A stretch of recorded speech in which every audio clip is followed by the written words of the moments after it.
방사능 오염수를 바다에 방출하는 것이 타당하다고 발표했습니다. 이미 하라다 전 환경상은 오염수를 해양에 방출할 방법밖에 없다고 밝힌 바 있었고, 마치 오사카 시장도 오사카만에 방출에 협력하겠다고 말한 바 있습니다. 일본 정부는 한국 정부와 국제환경단체의 심각한 우려에도 불구하고 기어코 방사능 오염수를 바다에 방출하려 하고 있습니다. 그동안 우리 정부는 국제사회에 지속적으로 일본 방사능 오염수에 대한 위험성을 알려왔는데, 드디어 우리 정부가 국제회의에서 일본 후쿠시마 원전 오염수를 공론화하는데 성공했다는 소식이 들려왔습니다. 지난 7일부터 런던 국제해사기구 본부에서 열리고 있는 런던 협약 의정서 당사국 총회에서 우리 정부 대표단은 후쿠시마 원전 오염수 문제를 정식 의제로 다룰 것을 요청했습니다.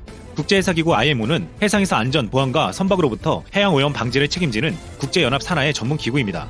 우리나라와 일본을 포함해 53개국이 비준한 런던 협약 의정서는 해양환경 보호를 위해 해상 소각, 폐기물 및 기타 물질의 해양 투기 및 수출을 명시적으로 금지하고 있습니다. 하지만 그동안 런던 협약 의정서는 후쿠시마 원전 오염수와 같이 육상에서 해양으로 직접 배출하는 경우에는 논의 대상에서 제외해왔습니다. 우리 정부는 지난 2011년 후쿠시마 원전 사고 이후 이 문제를 논의할 것을 계속 제안해왔지만 당사자인 일본이나 IMO 사무국 등은 해당 이슈가 국제원자력 기구에서 논의해야 할 사안이라는 입장을 보여왔습니다. 그러나 최근 우리 측 송명단 해수부 해양환경정책관이 최근 일본 정부가 원전 오염수 처리 방안으로 해양 방류를 언급한 점을 지적했고, 환경 관련 비정부 기구인 그린피스 역시 일본의 원전 오염수 처리와 관련해 해양 배출 가능성을 우려하면서 분위기가 달라졌습니다. 이날 당사국 총회에서 한국 외에도 중국과 칠레 대표단이 일본의 원전 오염수 해양 배출 가능성에 대해 우려를 표명한 것입니다. 중국과 칠레는 이번 사안을 당사국 총회에서 지속적으로 논의하자는 입장을 표명했습니다. 가나 출신인 아자라 프렌페 당사국 총회 의장 역시 일본의 원전 오염수 해양 배출 문제가 당사국 총회 논의사항이 아니라고 명백히 말하기 어려운 만큼 앞으로 관련 의제를 계속 논의할 수 있도록 하고 일본이 정보를 계속해서 공개해야 한다는 입장을 나타냈습니다. 당사국 총회 준수그룹 부의장으로 회의에 참석한 김영석 주식하고 총영사는 앞으로 당사국 총회에서 후쿠시마 원전 오염수 문제를 논의할 수 있는 가능성을 열어둔 것이라고 하며, 만약 일본이 실제 오염수를 배출하면 당사국 총회에서 정식적으로 문제제기를 할 수 있고, 이것이 런던 협약 의정서에 위반된다고 판단되면 강제력 있는 결의안을 내놓을 수도 있다고 밝혔습니다. 국제수로기구 산하 해양법 자문위원회 위원인 김현수 교수는 일본이 오염수를 방출한 게 확인될 경우 국제사회가 연대해서 집단적으로 대응할 수 있다며 유엔총회 결의나 의무 이행 준수를 요구할 수 있고 국제소송을 통해 손해배상을 청구할 수도 있다고 말했습니다.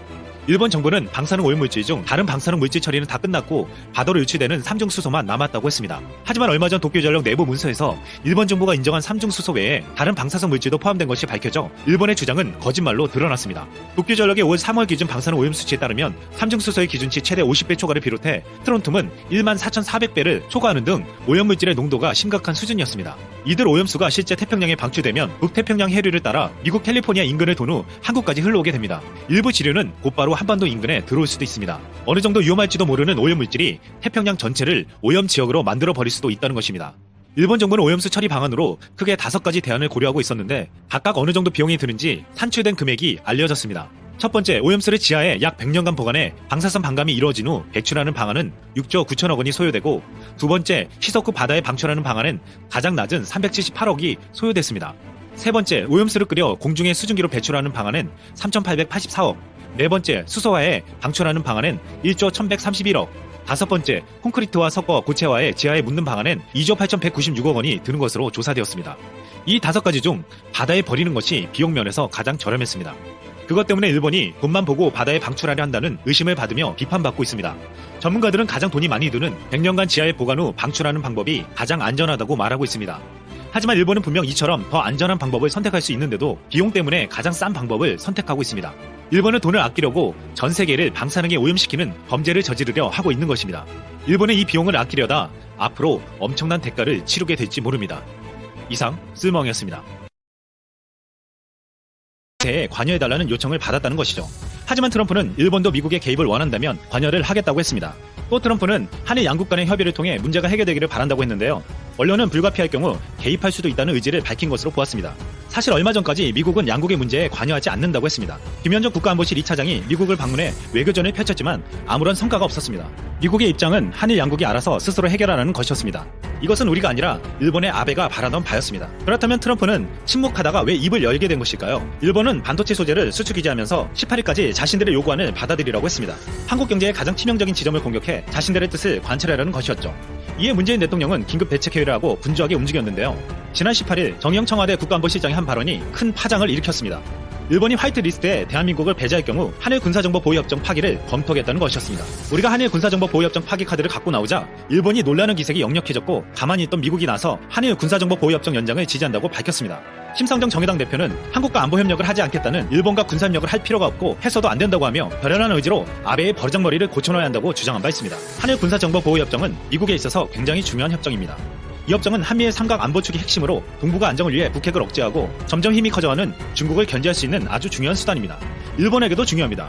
한일 군사정보보호협정은 북한의 핵미사일 위협에 대응하기 위해 한일 간 2급 이하의 군사비밀을 미국을 거치지 않고 공유하도록 한 협정인데요. 최근 북핵 문제에 소외되어 있고 평화헌법을 개정하려는 아베에게 지켜야 할 협정이었습니다.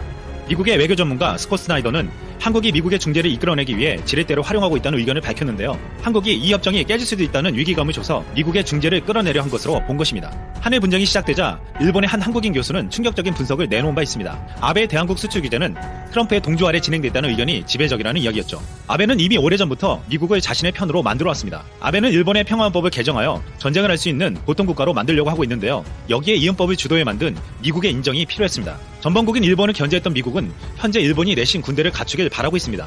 미국이 일본의 자위대 위상이 강화되길 바라는 이유는 바로 중국을 견제해야 하기 때문이죠. 일본은 미국이 군사작전을 할 때 큰 돈을 지원하고 자위대를 파견하려 안간힘을 쓰기도 했습니다. 최근 아베는 트럼프가 방일했을 때 1190억 원에 이르는 F-35를 110대나 구입했습니다. 트럼프는 일본이 동맹국 중 미국에서 가장 많은 방위 장비를 구입한 국가 중 하나라고 치켜세웠습니다. 트럼프가 자꾸 대일무역 적자를 거론하자 아베는 5년간 신규 무기 구입에 최대 170조 가량을 투입하기로 결정하기도 했습니다. 얼마 전 아베는 참여연 선거 후 미국과의 통상교섭에 과감히 양보하겠다는 약속이 발각되기도 했습니다. 아베는 한국의 도발에 트럼프의 침묵을 바랬습니다. 한 교수의 분석대로 트럼프가 이미 동조했을지도 모릅니다.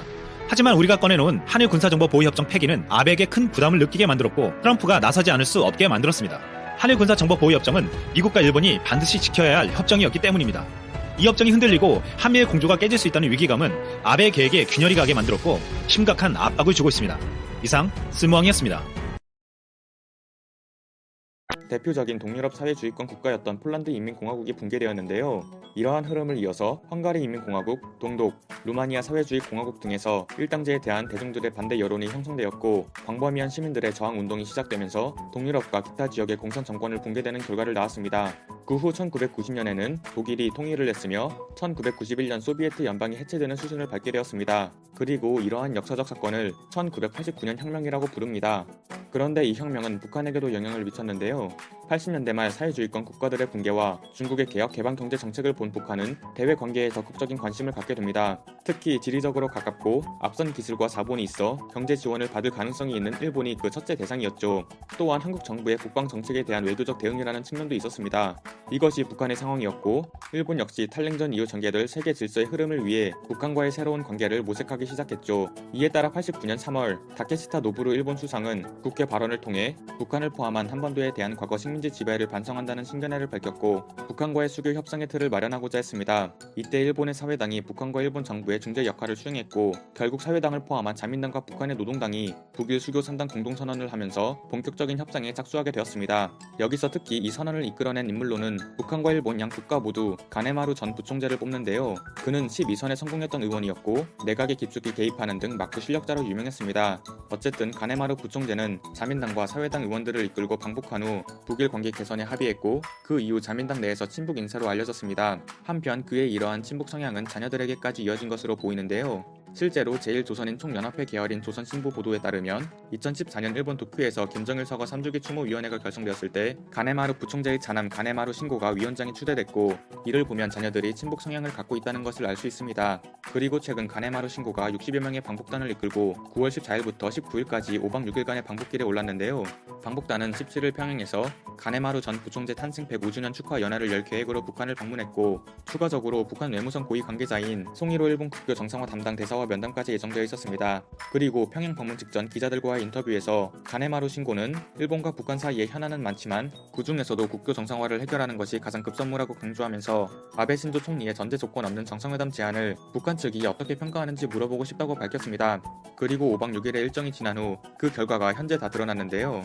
송일호 일본 국교 정상화 담당 대사는 가네마루 신고에게 북한의 입장을 설명했고 그것을 일본으로 되돌아가는 방북단을 취재하는 일본 기자들에게 밝힌 것입니다. 즉 송 대사는 기자들에게 북한에게 조건 없는 정상회담이라는 표현 자체가 모순되는 것으로 생각한다고 북한의 입장을 말한 것이죠. 이 조건 없는 정상회담이라는 표현은 지난 5월로 되돌아가는데요. 지난달 5월 교도통신에 보도된 내용에 따르면 아베 총리는 김정은 위원장과 조건 없이 만나 솔직하고 허심탄회하게 대화하고 싶다고 말했고, 북한의 단거리 미사일 발사 등과 상관없이 무조건적으로 정상회담을 추진하겠다는 의사를 밝힌 적이 있습니다. 그런데 이러한 일본의 입장에 대해 송 대사는 일본은 조건 없는 정상회담을 하자고 말하면서 여러 조건을 달고 있다며, 핵과 미사일 그리고 납치 문제 등을 논의해야 한다는 그 자체가 전제 조건이고, 이러한 일본의 입장은 모순된다고 지적한 것이죠. 즉 일본은 겉으로는 아무 조건 없는 정상회담을 하자고 홍보하고 있지만 사실상 북한의 문제들을 해결해 보고자 하는 목적을 가지고 있다는 것입니다. 또한 송 대사는 오히려 일본 정부가 최근 유아교육 무상화 대상에서 조선 유치원 등을 제외하기로 한 방침을 비판했는데요. 이 방침에 대해 설명해보자면, 일본 정부는 다음 달부터 유치원 및 보육원 등 약 5만 5천 곳에서 3살부터 5살 어린이 약 300만 명을 대상으로 무상화를 실시한다고 발표했는데, 여기서 조선학교의 유치원은 제외할 계획이었던 것입니다. 어쨌든 이러한 계획에 송 대사는 앞으로 일본이 이렇게 나온다면 북일 관계는 1mm도 움직이지 않을 것이고, 일본은 과거사 청산을 해야지만 북한과 정상회담을 할 수 있을 것이라는 입장을 밝혔습니다. 이상 바나바튜브였습니다. 시청해주신 분들 모두 감사드립니다. 구독과 좋아요 그리고 알람 설정까지 해주시면 감사하겠습니다.